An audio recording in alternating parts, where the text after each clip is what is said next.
আপনি কোনো ভালো কাজ করেন গোপনে, যেটা আল্লাহ ছাড়া কেউ জানে না, ওর ওসিলা করে আপনি আল্লাহর কাছে যান, দোয়া কবুল হবে ইনশাআল্লাহ। আরেকটা অপশন হচ্ছে আল্লাহ পাকের যে নাম এবং সিফতগুলো আছে এগুলোকে ওসিলা করে দোয়া করা।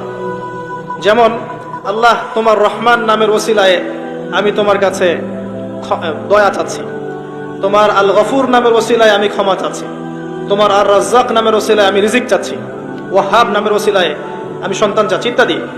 কথা কি বুঝতে পারছেন? যে নামের সাথে যে বিষয়টা যায় এটা ওসিলা করে আপনি দোয়া করলে ইনশাআল্লাহ তাআলা আপনি আপনার ফলাফল পাবেন।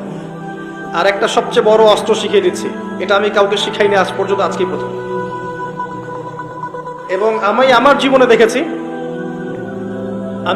দেখেছি এই ওসিলা করে যা চেয়েছি পাইনি এমন কোনোদিনও যায় নাই, আলহামদুলিল্লাহ।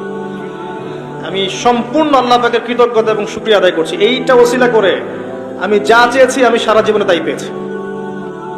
এবং আমি বিশ্বাস করি আমি যা পেয়েছি, এই বয়সে আমি যা পেয়েছি আল্লাহ পাক কোটি কোটি মানুষকে তা দেন নাই, এটা আমি বিশ্বাস করি।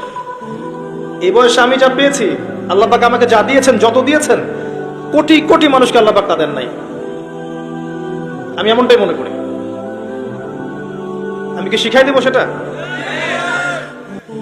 আপনি আল্লাহ পাকের তাওহীদের ওসিলা দিয়ে দোয়া করেন। দোয়া করতে করতে আল্লাহকে বলেন, আল্লাহ তোমার তাওহীদের কালিমা লা ইলাহা ইল্লাল্লাহ এর ওসিলা করে তোমার কাছে আমি চাচ্ছি, আপনি পাবেন ইনশাআল্লাহ। যদি আপনার রিজিক হালাল হয়, যদি আপনার আকীদায় শিরক না থাকে, যদি আপনার আমলে বেদাত না থাকে, ইনশাআল্লাহ পাবেন। এর পরেও দুটো কথা আছে, সেটা হলো যদি দেখেন পান নাই, ইনস্ট্যান্ট পান নাই, মনে করবেন না দোয়া কবুল হয় নাই। এমনও দোয়া আছে যে আমি 10 বছর থেকে করছি এখনো পাইনি।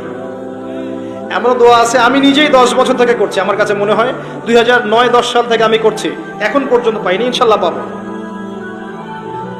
তো ইনস্ট্যান্ট সব পেতে হবে এমন নয়।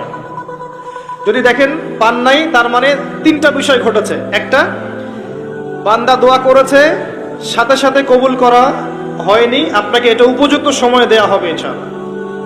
2 নাম্বার, এই যে আপনি আল্লাহর কাছে চেয়েছেন, এর ওসিলায় আল্লাহ পাক আপনার আমল, আপনার তাকদীর থেকে কোনো বিপদ আপদ সরিয়ে দিয়েছেন, আপনি বুঝতে পারেননি।